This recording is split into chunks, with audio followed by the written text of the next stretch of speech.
In Module 9, we're going to talk about transformations, and in Section 1, we're going to take a closer look at translations and rotations. So to start off, when we talk about a transformation of points and shapes, what we're talking about is the movement in the coordinate plane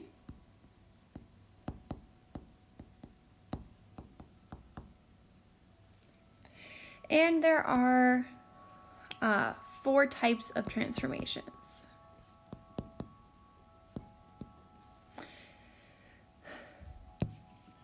The first type of transformation is a translation. And when we talk about a translation, what we're doing is we are moving a shape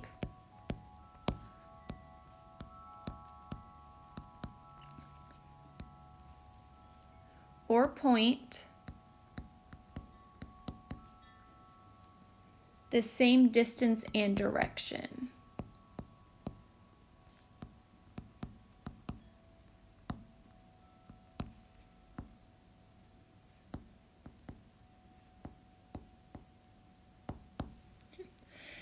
There's also rotations, which are turning a shape around a center point or a line. So these are the 2 that we're going to talk about in Section 1 more. The other 2 that we're going to take a look at in Sections 2 and 3 are reflections and dilations. So a reflection is a flip over a line without changing the size.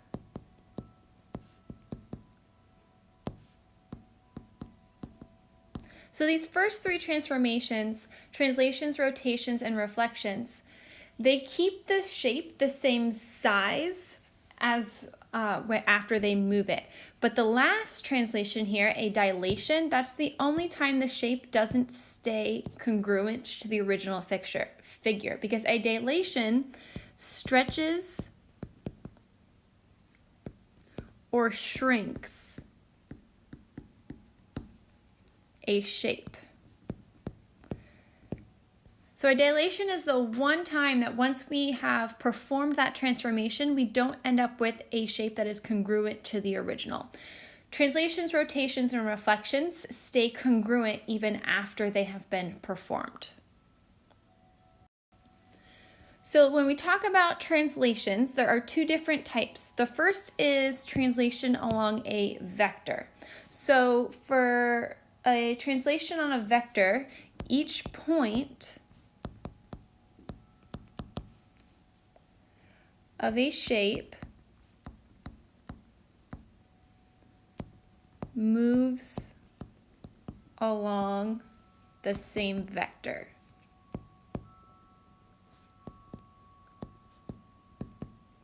So for a vector, we use this symbol that kind of looks like half an arrow above it. And the way we write the vector is we use pointed brackets and we write the movement in parentheses inside those brackets. We usually use X and Y. So in these first 2 examples, we're going to translate the object along the given position. So we're going to take the figure JGHI and move it along our vector L. So we're kind of like sliding it in a diagonal position. And I have to apologize. My shapes are not going to look very good. So when I move that shape, each point moves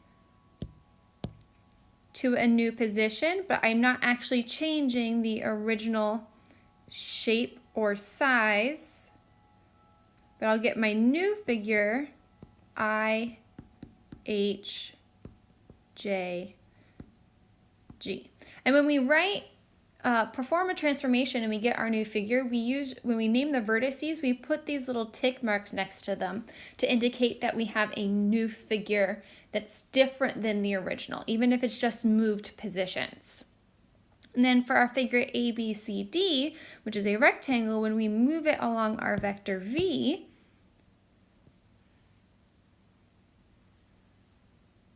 we still end up with the same one, same figure, which again, I apologize because my figures are not identical, but they should be. But the main idea here is to get the idea of how the shape moves with the translation. So next we have a triangle ABC with vertices at 1, 1, 2, 3, and negative 3, 5. It's translated along the vector 3, 6 to form our triangle A prime, B prime, C prime. What are the ordered pairs of A prime, B prime, and C prime? So when we translate along a vector and we have numerical values, and because we treat those numerical values as X and Y, those are what get added or subtracted, depending on the sign, to our original coordinates. So if I have the vector 3, 6, we're going to add 3 to X, and we're going to add 6 to our Y coordinates to get our new ordered pairs. So A prime, once I add 3, we're going to do 1 plus 3, and we're going to do 1 plus 6. So we get the point 4, 7. For B prime, we're going to do 2 plus 3, and then 3 plus 6, and we're going to get the point 5, 9. And then for C, we're going to do negative 3 plus 3, and then 5 plus 3, and we're going to get our new point 0, 6. So we have the new coordinates of our triangle once we've translated it along our vector 3, 6. So translating it along a vector is kind of like translating it along a line. You're going to move diagonally in most cases. Okay. We also have a rule for translation when we're dealing with the coordinate plane. So when we have translations graphed on an X and Y axis, in order to move it along a point, we use a rule. So in order to move a shape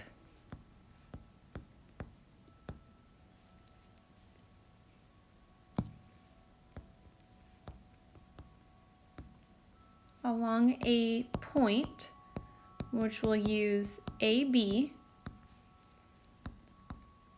we use the rule XY, which is our original figure, moves to X plus A, Y plus B. And that plus can also be a minus if we're moving it in a negative direction. But that's the rule we use to indicate a translation. So in our first example, we have a rule applied. So each point XY is translated, the X is subtracted 2 and the Y is added 3. We want to know what would be the new coordinates of the new image, and we want to sketch it. So first I'm going to go ahead and label, identify my points, J, M, K, and E. So J is at the point -2, -3. M is at the point 1, -2. K is at the, sorry, that's an X.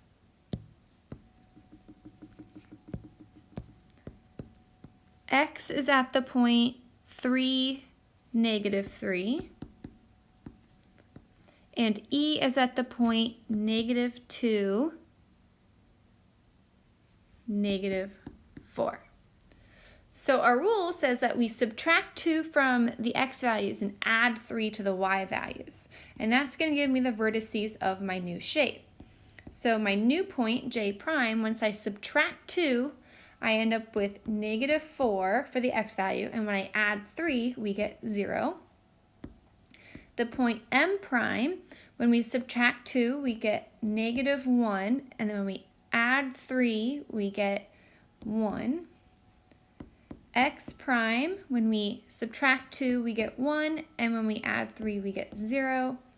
And then E prime, when we subtract 2, we get -4. And when we add 3, we get -1. So I now know where the new coordinates are, and now I can sketch it. So I go to -4, 0, and I label my point J prime. Point M is at -1, -1. X prime is at 1, 0. And then E prime is at -4, -1. And all it's left to do now is connect my vertices.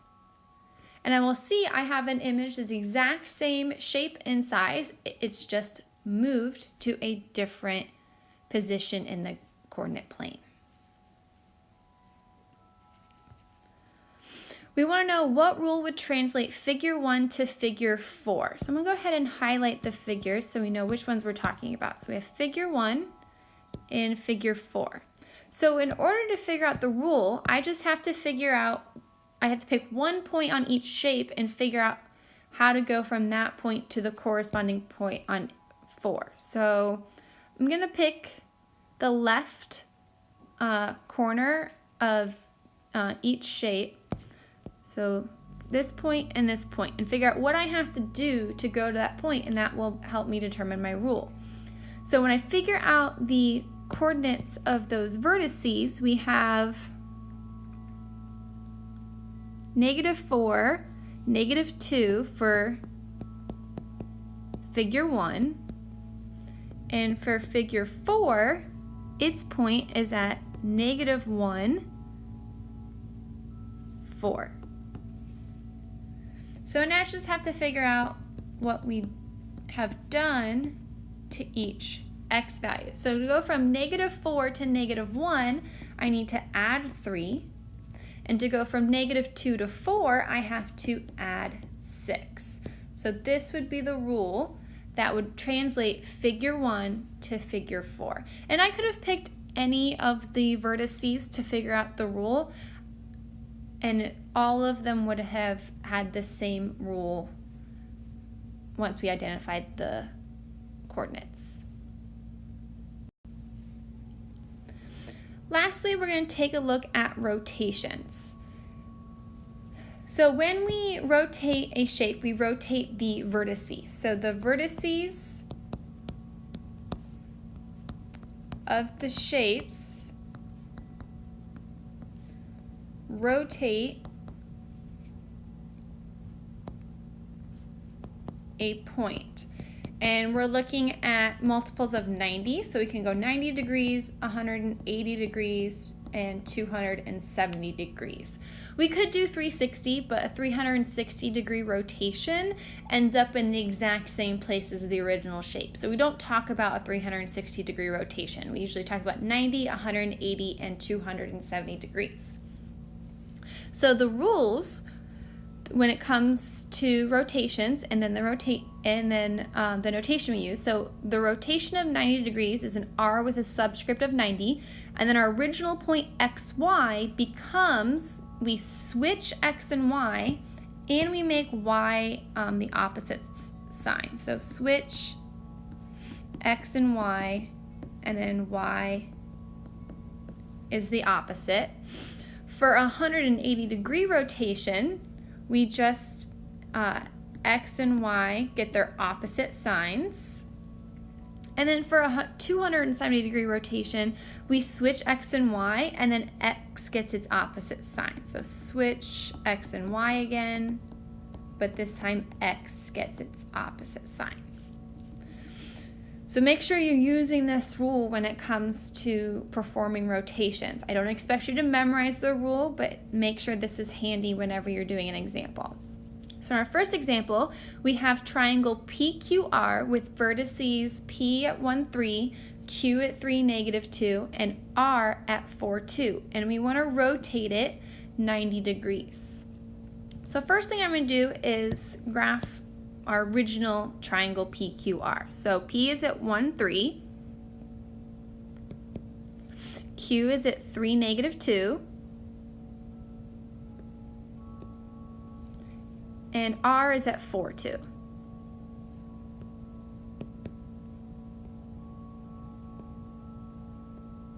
Okay.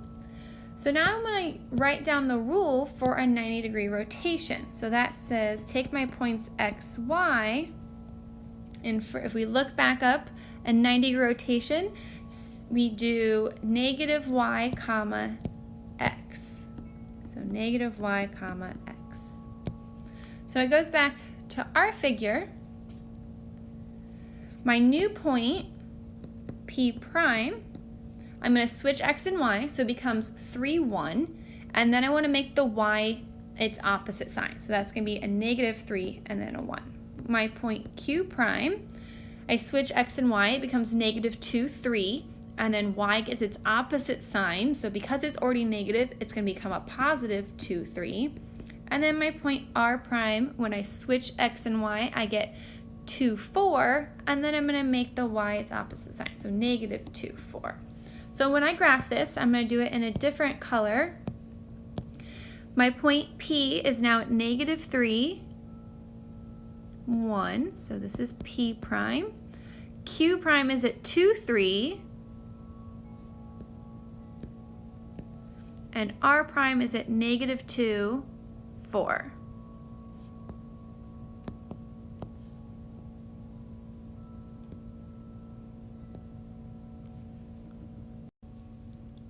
So now we have graphed our new triangle P prime, Q prime, R prime, and it has been rotated 90 degrees. So our last example, we have triangle ABC with vertices at A, negative 4, 4, B, negative 2, negative 1, and C, 2, negative 4. And we want to rotate it 270 degrees. So first I'm going to graph my original. So point A is at negative 4, 4. B is at negative 2, negative 1, and C is at 2, negative 4.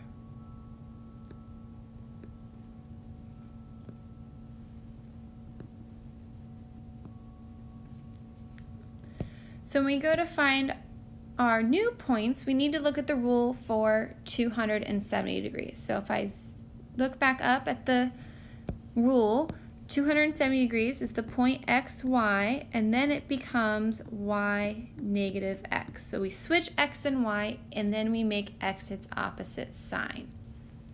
So we come back to our figure, our new point A prime, which was at negative 4, 4. When I switch x and y, it becomes 4, negative 4, and then we give x its opposite sign, which in this case would make it a positive 4.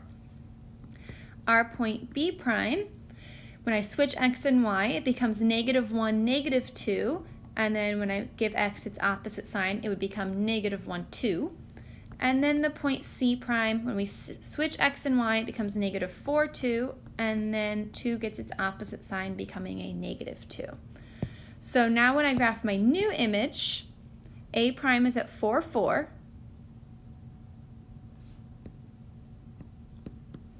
B prime is at negative 1, 2. And C prime is at negative 4, negative 2. I connect my vertices, and we have our new image. So let me know if when you're working on the assignment over translations and rotations, if you have any questions about the rules we've discussed or how they are applied when you graph.